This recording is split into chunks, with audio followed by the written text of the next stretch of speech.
Палеонтологическая конференция «Эллаяда» собирает друзей прошла в селе Ой Хангаласского улуса. Научно-исследовательская экспедиция школьников была организована в 1995 году на базе Ойской средней школы. В рамках экспедиции учащиеся отправляются в походы вместе со своим руководителем Прокопием Наговицыным на поиски древних находок. Так, недавно ребята выезжали на песчаные дюны Токуланы, где обнаружили зуб мамонта с 11 пластинами и, предположительно, фрагмент черепа бизона с 2 зубами. Каждая такая находка сопровождается научным докладом. Именно они были представлены в ходе работы палеонтологической конференции. Почетным гостем мероприятия стал член-корреспондент Российской академии наук, академик Никита Соломонов.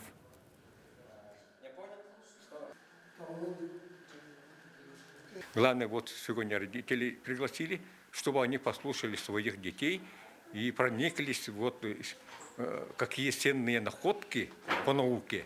Не просто ценные, а просто научные, уникальные находки делают их дети и учатся вот, работать научным материалом уже.